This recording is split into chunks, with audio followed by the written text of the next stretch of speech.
Assalamualaikum warahmatullahi wabarakatuh. Kami dari kelompok 5, mata kuliah biologi dengan dosen pembimbing Kak Yadi Oktariansa akan memaparkan materi biofisika, yaitu tentang biofisika medis. Sebelumnya kami akan memperkenalkan terlebih dahulu. Perkenalkan, nama saya Hoirul Fadila. Perkenalkan, saya Alia Nuraini. Saya Rani Sinaga. Saya Dimas Rifat Ramadan. Saya Patricia Angelika. Saksikanlah dari pemaparan materi kami.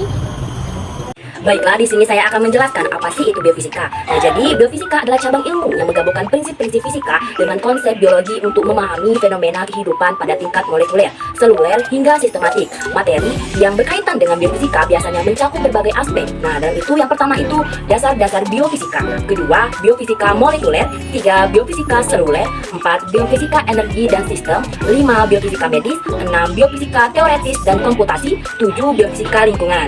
Biofisika sering dianggap sebagai jembatan antara biofisika dan biologi, memungkinkan pemahaman lebih dalam tentang mekanisme dasar kehidupan yang melibatkan hukum-hukum fisika. Dan saya akan membahas tentang apa itu biofisika medis. Biofisika medis adalah cabang biofisika yang menerapkan prinsip fisika untuk memahami proses biologis dan mengembangkan teknologi serta alat yang digunakan dalam diagnosa, terapi, dan penelitian medis. Selanjutnya terdapat prinsip dasar biofisika medis. Yang pertama, pemanfaatan gelombang elektromagnetik, yaitu teknologi seperti MRI atau magnetic resonance imaging, CT scan, dan X-ray menggunakan prinsip gelombang elektromagnetik untuk menghasilkan gambaran struktur tubuh manusia. Yang kedua, interaksi radiasi dengan jaringan, yaitu dalam radioterapi, radiasi digunakan untuk menghancurkan sel kanker tanpa merusak jaringan sehat.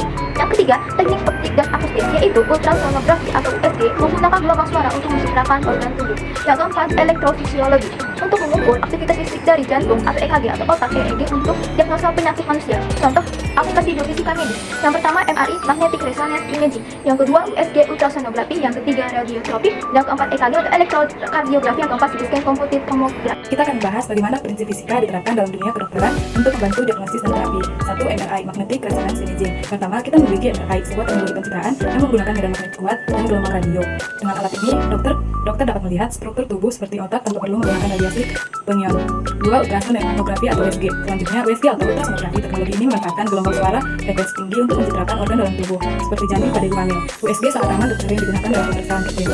Ketiga, ada radioterapi. Radioterapi adalah cara lain di mana fisika membantu menyelamatkan nyawa dengan menggunakan radiasi pengion. Teknologi ini dapat menghancurkan sel kanker secara presisi tanpa merusak jaringan sehat di sekitarnya. Keempat, ada CT scan. CT scan menggabungkan sinar X dan teknologi komputer untuk menghasilkan gambar 3D dari organ tubuh. Teknologi ini sangat berguna untuk mendeteksi masalah seperti tumor atau patah tulang. Itulah beberapa contoh aplikasi biofisika medis. Dengan memadukan ilmu fisika dan ilmu biologi, teknologi ini telah mengubah dunia medis dan membantu jutaan pasien setiap tahun.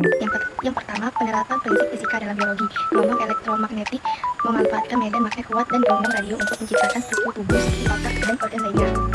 Prinsip fisika seperti resonansi magnetik nuklir digunakan untuk menciptakan gambar detail menghasilkan citra dari dalam berbagai potongan. Yang pertama, gelombang menggunakan gelombang suara frekuensi tinggi untuk menghasilkan gambar organ dalam jaringan tubuh. Yang kedua, mekanisme molekuler yang dijelaskan fisika transport molekul, prinsip diskus osmosis dan mekanika, bagaimana molekul bergerak melalui membrana sel. Dan saya akan melanjutkan yang ketiga, yaitu teknologi medis berbasis fisika. Yang pertama adalah radioterapi. Prinsip radiasi penghijauan dari fisika nuklir digunakan untuk menghancurkan sel-sel kanker tanpa merusak jaringan sehat. Kemudian selanjutnya pemodelan komputasi. Simulasi berbasis fisika membantu memahami interaksi molekul seperti ikatan enzim dengan DNA dengan protein.